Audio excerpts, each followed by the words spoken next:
En el gobierno de la Cuarta Transformación, nadie quiere hablar del otro mapa en rojo. En una zona exclusiva de la Ciudad de México, emboscan al secretario de Seguridad Ciudadana de la capital del país, Omar García Harfuch, asesinando a 2 de sus escoltas y un civil. Matan a 7 policías en Guerrero, masacran y queman vivas a 15 personas en el istmo de Tehuantepec en Oaxaca. En Celaya, bloqueos de vialidades y quema de vehículos por gente del Marro y la amenaza directa al presidente. En Caborca, pobladores hablan de más de 150 hombres armados en por lo menos 40 vehículos, que deja más de 20 personas asesinadas. En el norte de Culiacán, la guerra entre células de gatilleros deja en 2 días 18 muertos. A la par del mapa que muestra el avance, retroceso y muerte del coronavirus, señalando en naranja o rojo zonas geográficas del país, la violencia ha generado su propio mapa. El país se encuentra secuestrado por la delincuencia en todas sus modalidades, y los gobiernos de todos los niveles le siguen apostando al tema del virus para tapar la sangre y muertos que se apilan por todo el territorio nacional. Los grupos armados, principalmente los cárteles, han retado directamente una y otra vez al gobierno de Andrés Manuel López Obrador, el cual se ha mostrado frágil e impotente para hacerles frente. Ni los abrazos, no balazos, o también los delincuentes tienen derechos humanos, o su secretario de Seguridad, Alfonso Durazo Montaño, o su proyecto de Guardia Nacional ha dado resultado. Mientras el coronavirus pasa en el mapa de rojo a naranja, su similar que registra la violencia en rojo tiende a desbordarse. Gracias por acompañarnos a su canal por internet de Primera Visión. Soy Bernardino Chávez. Les damos la bienvenida desde Culiacán, Sinaloa, acá en el noroeste del país. Un país que se encuentra dividido en 2 colores, naranja, rojo, y que pues nadie sabe a ciencia cierta cómo va a parar todo esto de los contagios del coronavirus y todo esto que se ha regado por todo el país de estas curvas, de estos contagios, y de que probablemente después de esto pues ya nada, absolutamente nada, alarme a la población en este sentido. Hoy vamos a platicar de un tema, creo, importante y que tiene que ver también con todo el país, y estamos hablando del otro mapa en rojo. Estamos hablando de la violencia, de esta violencia que pues tocó las fibras del país y de una ciudad en donde se decía era el paraíso, al menos para los que no están cerca de cárteles como lo es acá en Sinaloa, donde sabemos el tipo de situaciones que se dan cuando pues los cárteles, en este caso el de Sinaloa, saca sus fierros como queriendo pelear, y todo el mundo lo ha visto en aquel fatídico jueves que quisieron liberar y liberaron a Ovidio Guzmán. Bueno, pues ahora la Ciudad de México tuvo un momento muy importante, muy peligroso. Incluso hubo 3 muertos, pero jamás se había dado algo así allá, un atentado de esa magnitud. Hoy vamos a platicar de esto y vamos a platicar de cómo está todo el país en este mapa en rojo de violencia. Este mapa en rojo no sale por ningún lado y ninguna autoridad se atreve a hablar de toda esta violencia. No le llaman guerra porque esa quedó en esta historia de Calderón que nos han contado una y otra vez, y que parece ser que es un salvoconducto para estas nuevas instituciones. Hoy vamos a platicar de eso porque está por toda la geografía de este país, pues se encuentran estados de violencia. Para ello le presento a mis compañeros y amigos: Ernesto Saldaña García. Un saludo a Sinaloa y a todo México. Alejandro Sicairo Rivas. ¿Qué tal? Un saludo y a seguirse cuidando. Pues así es, el viernes pasado, viernes 26 a las 6:30 de la mañana, más o menos, 6:31 marcaba una de las cámaras ahí del C4, C5, en Lomas de Chapultepec, una lujosa colonia allá en lo que es el poniente de la Ciudad de México. Bueno, pues Omar García Harfuch, un policía de carrera, pues fue emboscado por un grupo armado. Se habla de que eran cuatro células del Cártel Jalisco Nueva Generación. Una de ellas fue la que le cerró el paso y lo prácticamente coció su vehículo a balazos, con armas de grueso calibre, estos fusiles Barrett de calibre 50 que atraviesa todo tipo de blindaje. Bueno, la Ciudad de México se despertó con una balacera que según ellos jamás se imaginaron que esto podría pasar allá. ¿Quién es Omar García Harfuch? Los mexicanos tenemos una memoria sumamente corta. Bueno, pues este funcionario público es hijo de Javier García Paniagua, ex líder nacional del PRI, jefe de la Dirección Federal de Seguridad durante la Guerra Sucia y jefe de seguridad en el Distrito Federal, allá cuando pues estaba el Distrito Federal a todo lo que da en este priismo que mantenía a esta ciudad como su gran sede, por así decirlo. Y también es nieto de Marcelino García Barragán, el secretario de la Defensa Nacional durante los acontecimientos de aquel 1968. Él fue quien estuvo al frente de lo que fue el operativo del ejército en esta Plaza de las Tres Culturas en Tlatelolco.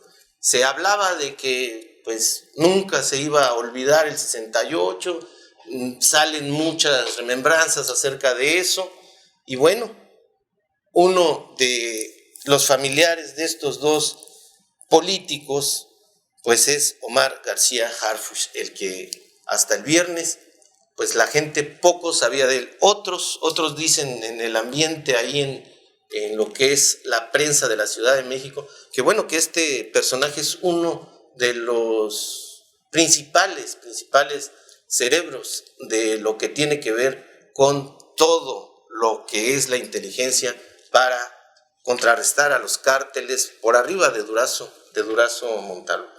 Alejandro, pues estamos viendo esto, estamos viendo que hay matanzas por todos lados, está lo del Marro, matan a 7 policías en Guerrero, masacran y queman vivas a 15 personas en el istmo de Tehuantepec en Oaxaca, en Celaya bloqueos de vialidad y esquemas de vehículos por gente de Marro, y aparte la amenaza que hace el Marro directamente al presidente en Caborca, pues pobladores hablan de 150 hombres armados más o menos, en por lo menos 40 vehículos que incendian, que agarran y suben gente y luego aparecen tiradas por las calles y todo esto. Un mapa en rojo que ni Andrés Manuel quiere poner al público o exponer al público, y que prácticamente no ha salido porque el otro mapa, el del coronavirus, pues tiene a toda la gente, si ya no en pánico, sí por lo menos le ha succionado el criterio y ha estado pendiente nada más de esta situación de riesgo. ¿Habiendo otra vez más? Mira, yo creo que esta semana del 21 al 27 de junio fue determinante para echar abajo, para derrumbar ya de una vez por todas esta estrategia de abrazos no balazos del presidente Andrés Manuel López Obrador. Yo no creo que después de estos sucesos violentos que se dieron a lo largo y ancho del territorio nacional, como en Guanajuato, por ejemplo, el guanajuatazo se le podría llamar, que incluyó un intento de acto terrorista contra la refinería de Salamanca, Guanajuato. El caso de la matanza de campesinos en Oaxaca, que se refrendó que también en este estado no hay gobierno que pueda proteger a la sociedad civil.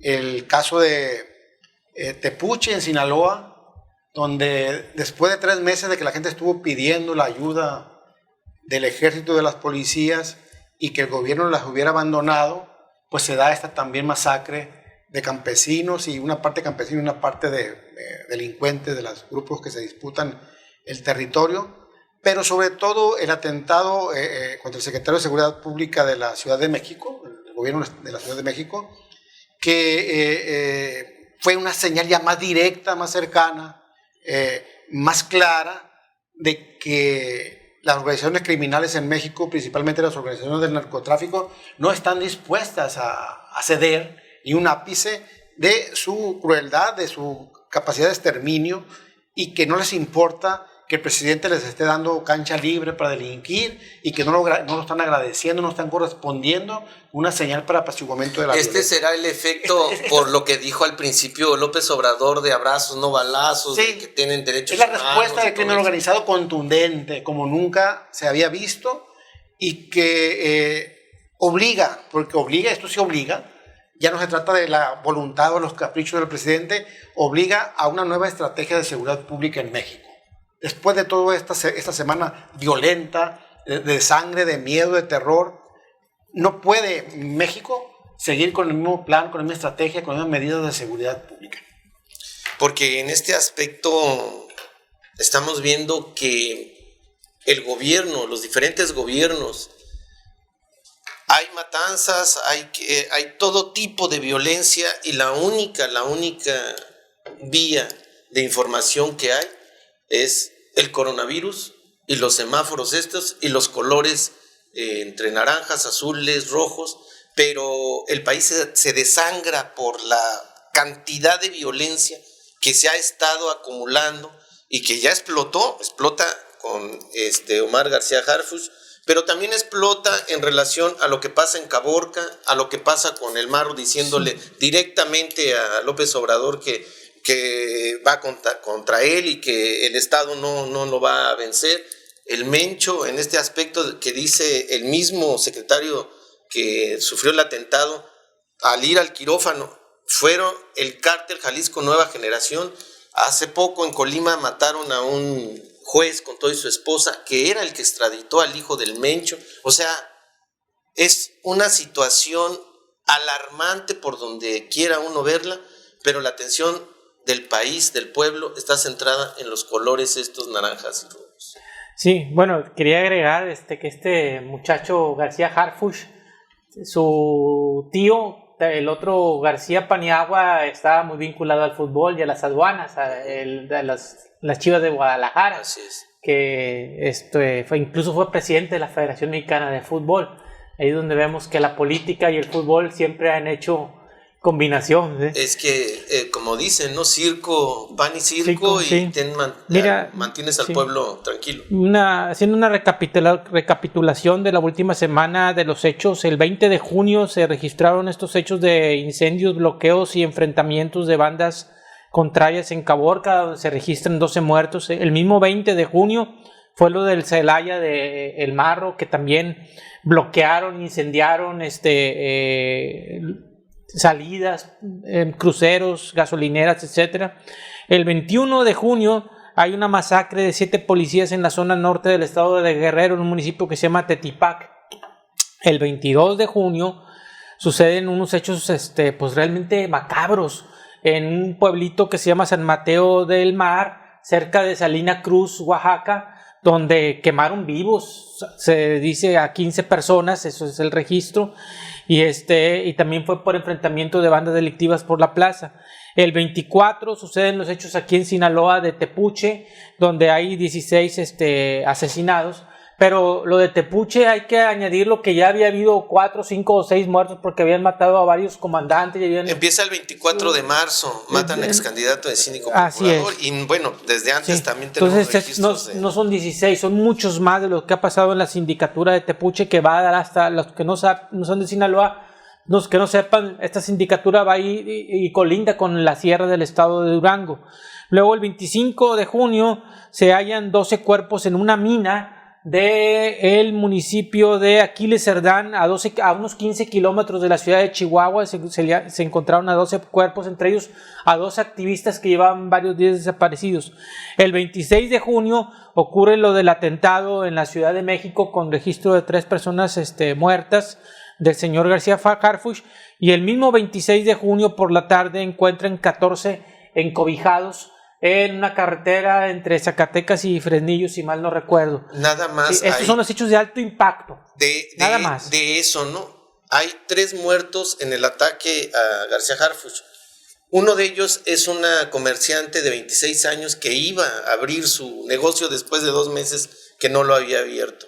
A los criminales les dicen que cómo fue el modo de operación, dicen que los habían estado pues llamando a diferentes estados, pero el pago era 100,000 pesos.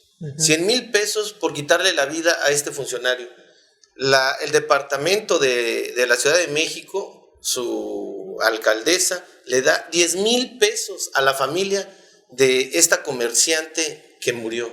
O sea, aquí podemos ver cómo está devaluada la vida, de tal forma que a un personaje de este calibre, 100,000 pesos su vida, y a la comerciante 10,000 pesos su vida. O sea, es un dato que pone al país en una situación totalmente de miseria existencial. Sí, bueno, traigo esos dos temas. El tema primero de las cifras de los hechos de alto impacto que ocurrieron las semanas pasadas, los días pasados, y que hasta el 24-25 de julio se habían registrado 2.800 homicidios en el país. Probablemente ese junio, que todavía no cierra, va a ser el mes con más alta cantidad de violencia de alto impacto en el país. Y algo que me llamó mucho la atención, y lo hemos platicado en esta mesa, que no es una mesa fifí, sino es una mesa de análisis, es que hemos dicho que el señor, el secretario de Seguridad Pública, Durazo, no da el ancho. Y ahora escuché cuando estaba hablando de estos hechos de lo de la Ciudad de México, que por cierto, esta nota opacó a lo de Sinaloa y a lo de Oaxaca y todo, como si las vidas de allá no contaran y fueran más importantes los hechos en la Ciudad de México. Todo el país es importante, y así nos lo manejan los medios informativos. Tienen otra connotación. Sí, tiene esa connotación, por desgracia. Y dijo que no se iban a contestar balazos por balazos, que se iba a seguir la estrategia de inteligencia. Pero yo no he visto ninguna estrategia de inteligencia. Yo lo he mencionado aquí, yo creo que Alejandro y tú lo hemos mencionado, que más que estrategia de una confrontación directa que va a causar un baño de sangre alrededor de los estados o de las ciudades o de las plazas donde se hagan estos enfrentamientos, debe ser una cuestión quirúrgica de inteligencia, de labores, de cuestiones de inteligencia financiera, como le hacen en Estados Unidos, de cuestiones operativas, de cuestiones de ir y sacar, ¿verdad? Ir desoperando aquellos engranajes finos que son los que, digamos, mueven a las redes y al crimen organizado, que esto no parece tener fin, pero yo no veo que el señor Durazo haya implementado esa estrategia. Solamente yo creo que se le ocurrió en ese momento, porque si nos vamos a comentarios pasados de ellos, yo no lo había visto ni lo había escuchado directamente de él. Ahora, lo que sí es preocupante, Bernardino, es la eternización de esto. Desde que en el 2007 Calderón desató su guerra contra el narco, ya son 13 años, estamos en el 2020, y hace 13 años ni en nuestras más mórbidos sueños hubiéramos escuchado del Marro y del Mencho. Vemos cómo los actores políticos del narcotráfico y de las fuerzas de seguridad de Macedo, de la Concha, entonces han subido, han caído, han subido, han caído, ahora son nuestros actores, y parece que cuando caiga el Marro y caiga el Mencho van a subir otros, porque simplemente parece que esto no tiene fin, porque mientras no haya una cooperación bilateral o trilateral de los gobiernos que nos consumen las drogas y que nos dan las armas y que son los que provocan este fenómeno del narcotráfico, esto va a ser un ciclo, una espiral sin fin. Bueno, pues relacionado a lo que tú estás comentando, ¿no? La guerra contra el narco, ¿no? La guerra contra el narco se supone que fue esa guerra contra las drogas. En Estados Unidos dicen que fíjate nada más en este dato, ¿no? Creo que es revelador. La fortuna que tenía o tiene el Chapo Guzmán, según los gringos, es valuada en 14,000 millones de dólares. Según agencias de Estados Unidos, en un año de venta legal de marihuana dejó una derrama económica de 700,000 millones de dólares. 14,000 millones dicen que tiene el Chapo y anduvieron por todos lados queriéndole sacar ese dinero, y el negocio que tiene Estados Unidos ya vendiendo marihuana legal está valuado en 700,000 millones de dólares. ¿Qué quiere decir esto? Que es una gran industria. ¿Por qué en México te sigues matando cuando en Estados Unidos se ve que ya están empezando a agarrar ese negocio de forma legal? Es una de las preguntas. Alejandro. Sí, mira, se especula mucho sobre... no hay un dato que sea verificable por ningún medio de análisis de información de las fortunas y lo que genera el narcotráfico en los países o en los grupos delictivos. Pero lo que sí es cuantificable totalmente es el número de víctimas letales que está dejando y también que... A medias, Alejandro.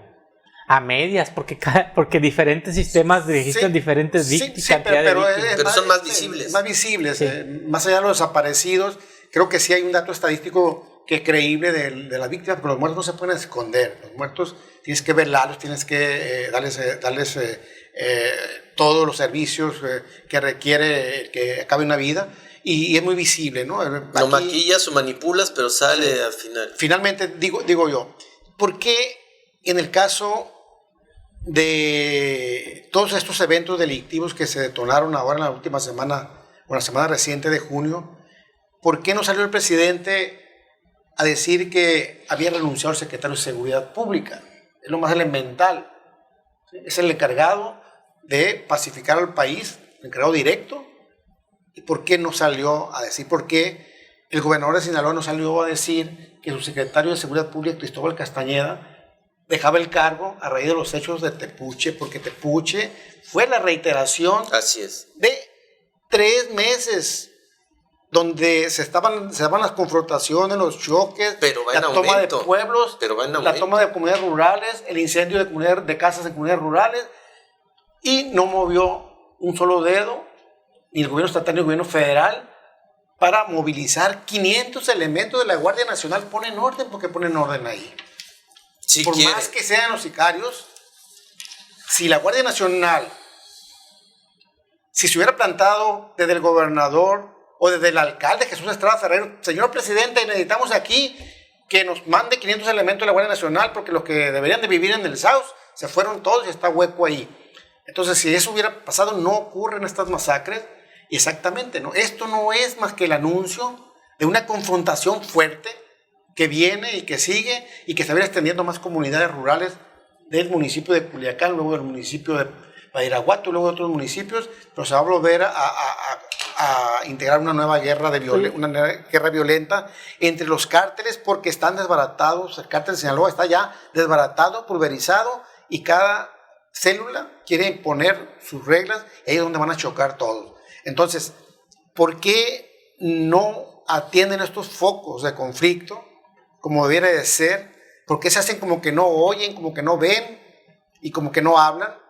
Eso es lo que yo no entiendo. O sea, es tan lógico que si tú creaste una Guardia Nacional con fuerza policíaca militarizada, ¿por qué no la despliegas a los focos de conflicto? Que aquí la criticamos porque el hecho que puede ser la Guardia Nacional de la violencia de los derechos humanos, aquí la criticamos porque la vimos como una cuestión, probablemente la última estrategia que le queda al gobierno, esa Guardia Nacional, y que con reservas hemos dicho que eso incrementaría los focos de violencia, pero ya si la tienes y si ves que las policías municipales y estatales no dan el ancho, pues tampoco la utilizan, y ahí es donde dices, bueno, ¿y cuál es la estrategia del señor Durazo?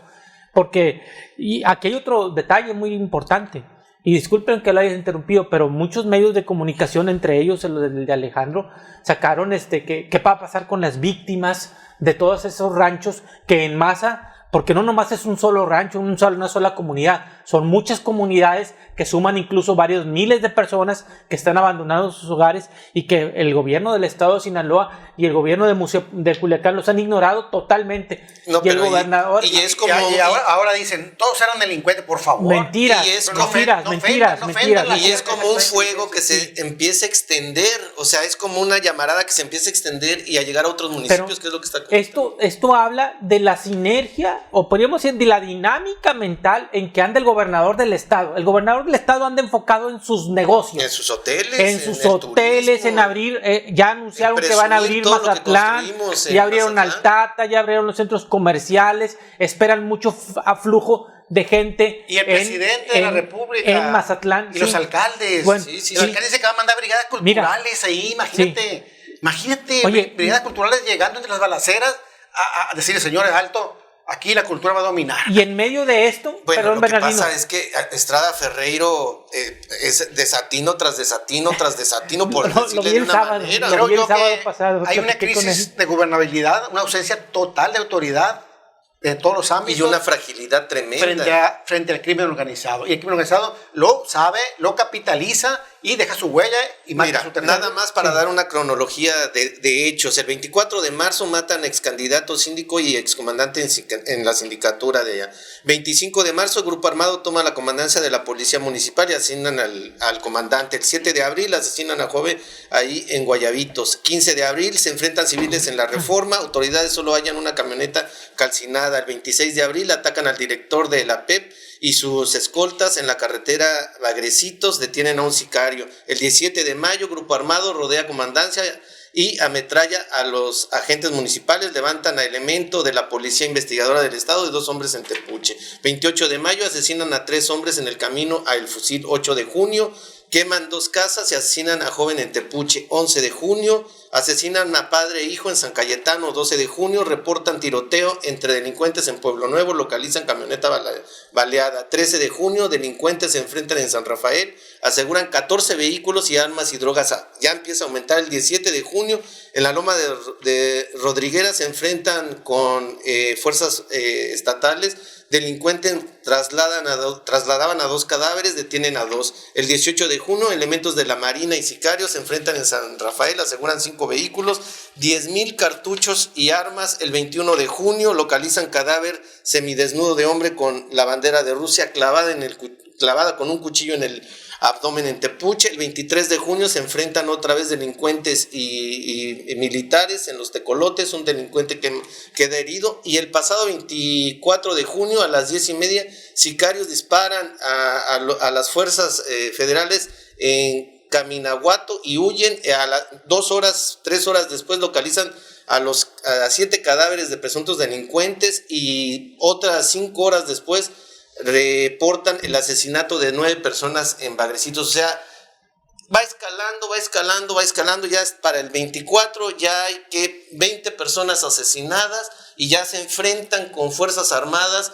con un nivel que ya vimos allá en la Ciudad de México, ya lo vimos aquí cuando el operativo contra Ovidio, que tienen un nivel de fuego impresionante, ¿no? Donde realmente la ciudadanía dice, por ejemplo, si están queriendo asesinar a gente del calibre del secretario de la Ciudad de México, que tiene antecedentes militares, de los papás, de los tíos, de todo esto, pues los que andamos a pata, la gente que anda en camión, la gente que vaya, pues está totalmente a merced de cualquier bala. Sí, como dicen, esto parece que se va a recrudecer. Y vuelvo se está recrudeciendo. Y la apatía, el despotismo del gobierno estatal y los gobiernos municipales es mayúsculo. Y tan mayúsculo es que, y cambiando un poquito de tema, como la mentalidad del gobernador está en los negocios e ignora las cuestiones más básicas. Ya ha habido, por ejemplo, cambiando de tema y hablando de lo del coronavirus, que está relacionado una cosa con otra porque viene siendo, final de cuentas, personas que fallecen y que muchas veces nosotros de alguna manera los conocemos. Salió el delegado del Seguro Social en Sinaloa diciendo que no tenían por qué comprar, no tenían recursos para comprar equipo de seguridad médico para los 11,500 personas que trabajan en Sinaloa en las delegaciones de diferentes hospitales del Seguro Social. No estamos nada más hablando de doctores, sino también de enfermeras, enfermeros, rescatistas, camilleros, guardias de seguridad, intendencia, administrativos, que ya van muchos que fallecen, pero a ellos no les dan ni un cubrebocas porque se lo tienen que comprar. Y ayer antier se contactaron conmigo porque ya ha habido manifestaciones en Mazatlán, en el Hospital de la Mujer en Culiacán, en Los Mochis, de muchos médicos y enfermeros que han estado descontentos y me han dicho, mira, te voy a dar los precios, Saldaña, me dijeron, 50 pares de guantes valen 300 pesos, una careta vale 130 pesos, estamos hablando de las medidas oficiales de seguridad. Las caretas especiales que están todas ampliadas valen 750 pesos cuando las compraron los médicos con sus recursos. ahora valen 4,000 pesos. Los cubrebocas valen 60 pesos y en eso sí tienen que utilizar uno diarios, y los trajes especiales para contener, digamos, las enfermedades virales, la carga viral es 800 pesos. Estamos hablando de 2,040 pesos. Estamos hablando, quitando los cubrebocas que utilizan los médicos, que deben utilizar también los médicos del primer contacto, los que dan consulta, no solamente los que están en el coronavirus, estamos hablando de 2,040 pesos.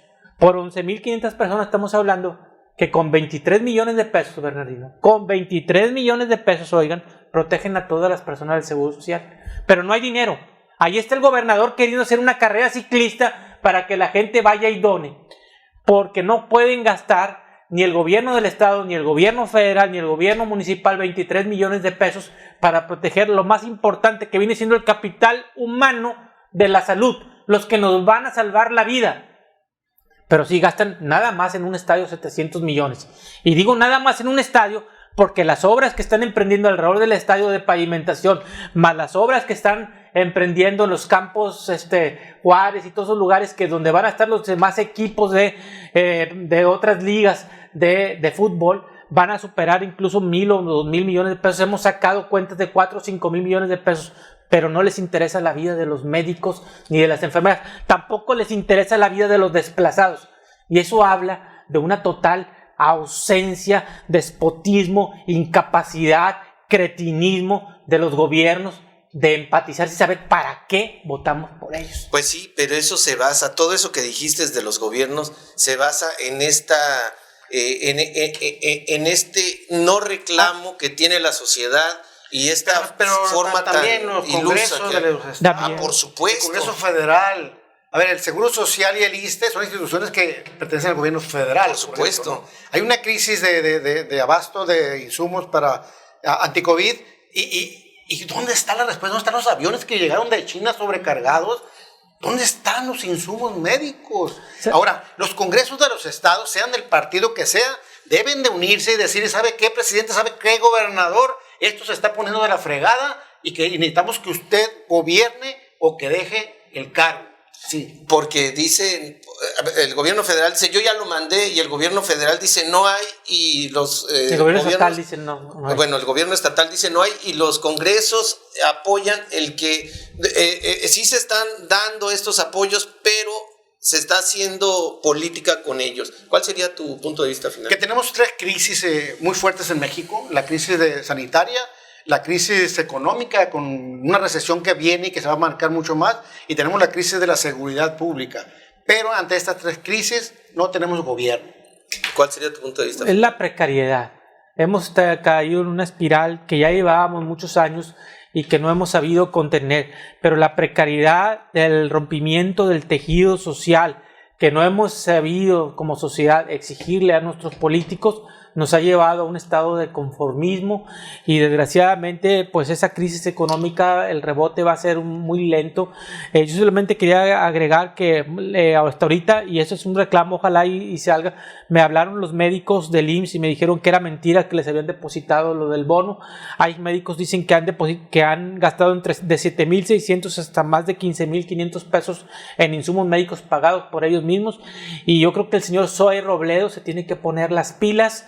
Aunque esté enfermo de coronavirus, tiene que hacer que todas estas cosas lleguen y que no las retengan los gobiernos de los estados.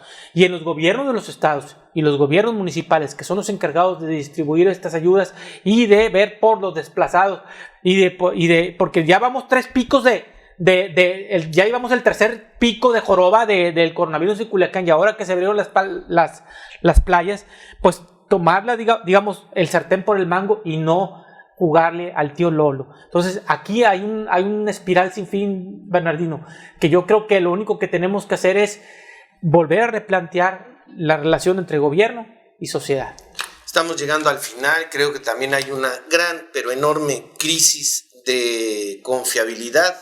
La gente piensa que todo lo que le dicen los gobiernos es mentira, y pues no podemos culparla porque pues vemos que los números no calzan, que todas estas cosas que dicen los gobiernos se les caen al día siguiente. Lo que sí también en la sociedad, ese compromiso moral y ético que tiene la sociedad para defenderse de todo esto que estamos comentando por los gobiernos, Creo que eso es donde ha fallado y es donde agarran los gobiernos como principal fuente para llevar todo esto que ellos tienen sus negocios, todo esto que son partidos políticos, todo esto que es el querer mantenerse en el poder.